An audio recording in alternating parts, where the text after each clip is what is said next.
عطا کر دے تو صحت یا خدا ہم پر کرم فرما۔ الحمدللہ رب العالمین والصلاة والسلام علی خاتم النبیین اما بعد فاعوذ باللہ من الشیطان الرجیم بسم اللہ الرحمن الرحیم الصلاة والسلام علیک یا رسول اللہ وعلا آلک واصحابک یا حبیب اللہ الصلاة والسلام علیک یا نبی اللہ وعلا آلک واصحابک یا نور اللہ۔ مدنی چینل کے ناظرین، پروگرام ہے روحانی علاج، اور الحمدللہ عز و جل اس پروگرام کی خصوصیت یہ ہے کہ اس پروگرام میں جو ہمارا موضوع ہے وہ دنوں کے وظائف اور اعمال ہیں۔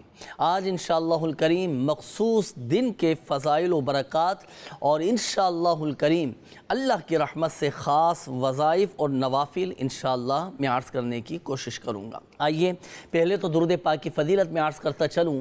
اللہ پاک کے آخری نبی صلی اللہ علیہ وآلہ وسلم نے ارشاد فرمایا کہ جسے کوئی مشکل پیش آئے اسے چاہیے کہ مجھ پر درود پڑھے، کیونکہ مجھ پر درود پڑھنا یہ مصیبتوں اور بلاؤں کو ٹالنے والا ہے۔ صلو علی الحبیب صلی اللہ تعالی علی محمد صلی اللہ علیہ وآلہ وسلم۔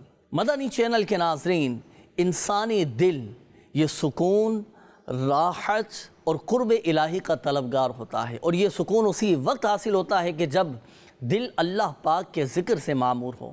قرآن مجید فرقان حمید میں واضح فرما دیا گیا ہے، الا بذکر اللہ تطمئن القلوب، سن لو اللہ ہی کی یاد سے دل چین پاتے ہیں۔ اور ذکر و اذکار، وظائف، دعائیں یہ وہ روحانی غذا ہیں ناظرین کہ جو نہ صرف مومن کے ایمان کو تازگی بخشتی ہیں بلکہ زندگی کے ہر موڑ پر انسان کی رہنمائی اور حفاظت بھی کرتی ہیں۔ اور آج کے اس پرفتن دور اور مصروف دور میں جہاں انسان مختلف پریشانیوں میں، ذہنی ٹینشنوں میں، ذہنی دباؤں میں مبتلا ہے، اور جہاں وہ ذہنی ٹینشن کا شکار ہے، ذہنی تھکن کا شکار ہے، وہاں روزانہ اللہ پاک کا ذکر کرنا اور مسنون دعائیں، اذکار و وظائف کو اپنا معمول بنانا یہ نہایت ضروری ہو گیا ہے تاکہ ہمیں ذہنی قلبی سکون اور اطمینان حاصل ہو۔ اور یہ اعمال بظاہر چھوٹے اور آسان ہیں، مگر ان کے جو اثرات ہیں، جو ان کے فوائد ہیں، یہ نہایت عظیم اور دیر پا ہوتے ہیں۔ اس لیے مدنی چینل کے ناظرین، ہمیں چاہیے کہ ہم دن کے مختلف اوقات میں مذکور دعائیں، وظائف اور اوراد و وظائف کو ہم اپنا حصہ بنائیں تاکہ ہمارا دن اللہ پاک کے نام سے شروع ہو اور اسی کے ذکر کے ساتھ گزرے اور اسی کی یاد پر ختم ہو۔ اس لیے ضروری ہے کہ ہم اپنی روزمرہ کی زندگی میں ایسے اعمال شامل کریں، ایسے نیک اعمال کریں کہ جو نہ صرف ہماری روحانی ترقی کا ذریعہ بنے بلکہ دوسروں کے لیے بھی راحت و سکون کا سبب ہوں۔ آئیے مدنی چینل کے ناظرین، اب انشاءاللہ الکریم میں آپ کو ہفتے کے دن کی خصوصیات عرض کرتا ہوں کہ ہفتے کا دن کیسا خاص فضیلت والا ہے اور کیا کیا نسبتیں اسے حاصل ہیں۔ مدنی چینل کے ناظرین، ہفتے کا دن بھی بڑا با-برکت اور با-عظمت ہے۔ ہفتے کے دن کو تاریخی اعتبار سے کئی نسبتیں حاصل ہیں۔ ہمارے پیارے آقا صلی اللہ علیہ وآلہ وسلم جنگ بدر کے لیے 305 مہاجرین اور انصار صحابہ اکرام علیہم رضوان کے ساتھ ہفتے والے دن مدینہ منورہ سے روانہ ہوئے۔ اسی طرح آپ صلی اللہ علیہ وآلہ وسلم ہر ہفتے کے دن کبھی سوار تو کبھی پیدل مسجد قباء شریف تشریف لے جاتے۔ ہفتے کے دن کی ایک اور خصوصیت یہ بھی ہے کہ اللہ پاک نے ہفتے کے دن زمین کی اصل کو پیدا فرمایا۔ اسی طرح اللہ پاک نے ہفتے کے دن حضرت داؤد علیہ السلام کی قوم کے 70,000 افراد پر مچھلی کے شکار کو حرام فرما دیا تھا۔ اور ایک اور خصوصیت ہفتے کے دن کی یہ بھی ہے کہ قرآن پاک میں یوم سبت یعنی ہفتے کا ذکر 7 مقامات پر ذکر فرمایا ہے۔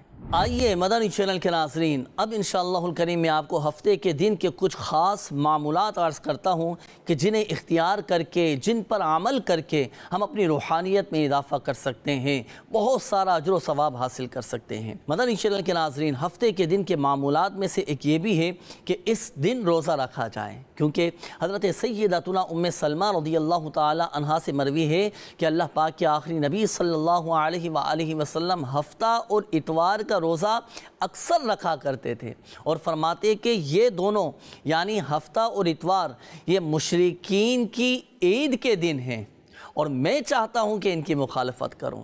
مدنی چینل کے ناظرین نیت فرما لیجئے، اللہ پاک توفیق دے تو ہر ہفتے کا روزہ رکھیں تاکہ ہماری روحانیت میں بھی اضافہ ہو۔ مدنی چینل کے ناظرین، ہفتے کا دن کیسے گزارنا ہے؟ اب آئیے میں آپ کو عرض کرتا ہوں کہ ہفتے کا دن ہم اپنا کیسے گزاریں، کون کون سے وظائف و اعمال ہم کریں۔ سب سے پہلے تو یاد رکھیے کہ دین اسلام نے جس طرح ہر دن کو نیکیوں میں بسر کرنے کے لیے ہماری رہنمائی فرمائی ہے، اسی طرح ہفتے کے دن کو بھی نیکیوں میں گزارنے کے لیے چند اعمال بتائے ہیں کہ جن پر عمل کرنے کی برکت سے ہمارا یہ دن بڑا خیر و برکت والا بن سکتا ہے۔ آئیے اس کے چند معمولات ملاحظہ کیجئے۔ ہفتے کی بابرکت صبح کتنی مبارک ہے، کیسی برکت والی ہے۔ پہلے آئیے حاضری دیتے ہیں اعلیٰ حضرت رحمت اللہ تعالیٰ علیہ کی بارگاہ میں۔ اعلیٰ حضرت رحمت اللہ تعالیٰ علیہ کی بارگاہ میں ایک شخص حاضر ہوا اور ایک استغاثہ پیش کیا۔ عرض کی کہ حضور کورٹ میں درخواست دائر کرنی ہے، عدالت میں درخواست دائر کرنی ہے، تو آپ ارشاد فرمائیے کہ اس کے واسطے کون سا دن مناسب ہے، کون سا دن بہتر ہے۔ تو اعلیٰ حضرت رحمت اللہ تعالیٰ علیہ نے ارشاد فرمایا کہ اس کے لیے کوئی خاص دن مقرر نہیں، البتہ حدیث شریف میں ارشاد ہوا ہے کہ جو شخص کسی حاجت کو ہفتے کے دن صبح کے وقت قبل طلوع آفتاب یعنی طلوع آفتاب سے پہلے اپنے گھر سے نکلے تو اس کی حاجت روائی یعنی حاجت پوری ہونے کا میں ضامن ہوں، یعنی میں ذمہ دار ہوں۔ اللہ پاک ہم سب کی جائز حاجتیں، تمنائیں، التجائیں اور ہمارے تمام جائز مقاصد کو پورا فرمائے۔ مدنی چینل کے ناظرین، ہفتے کے دن ہمارے پیارے صحابہ کرام علیہم الرضوان کا کیا عمل ہوا کرتا تھا، آپ ہفتے کا دن کیسے گزارا کرتے تھے؟ آئیے حاضری دیتے ہیں اسلام کے دوسرے خلیفہ عمر فاروق اعظم رضی اللہ تعالی عنہ کی بارگاہ میں۔ عمر فاروق اعظم رضی اللہ تعالی عنہ کا کیا انداز ہوا کرتا تھا؟ امیر المؤمنین حضرت سیدنا عمر فاروق اعظم رضی اللہ تعالی عنہ ہر ہفتے کے دن مدینہ طیبہ کی بالائی حصے میں آپ تشریف لے جاتے۔ اگر آپ رضی اللہ تعالی عنہ وہاں کسی غلام کو ایسا کام کرتے دیکھتے کہ جس کی اسے طاقت نہ ہوتی تو آپ رضی اللہ تعالی عنہ اس کا ہاتھ بٹاتے۔ مدنی چینل کے ناظرین، ہمیں بھی چاہیے کہ ہفتے کے دن یعنی اس دن غریبوں کی، کمزوروں کی، حاجت مند لوگوں کی مدد کرنی چاہیے کہ اس طرح خلیفہ دوم یعنی امیر المؤمنین عمر فاروق اعظم رضی اللہ تعالیٰ عنہ کے طریقے پر بھی عمل ہو جائے گا۔ اللہ پاک ہم سب کو ہفتے کے دن کی برکت نصیب فرمائے۔ مدنی چینل کے ناظرین، ہمارے اس پروگرام روحانی علاج کا وقت بھی ختم ہوا چاہتا ہے۔ اللہ پاک پیارے حبیب صلی اللہ علیہ وآلہ وسلم کی دکھیاری امت پر اپنا رحم و کرم فرمائے، فضل فرمائے، ہمیں دنیا اور آخرت میں عافیت اور سلامتی نصیب فرمائے۔ اللہ پاک پیارے حبیب صلی اللہ علیہ وآلہ وسلم کے صدقے سب کی بیماریاں، پریشانیاں، تکلیفیں، آزمائشیں سب دور فرمائے۔ صلو علی الحبیب صلی اللہ تعالی علی محمد صلی اللہ علیہ وآلہ وسلم۔ عطا کر دے تو صحت یا خدا ہم پر کرم فرما۔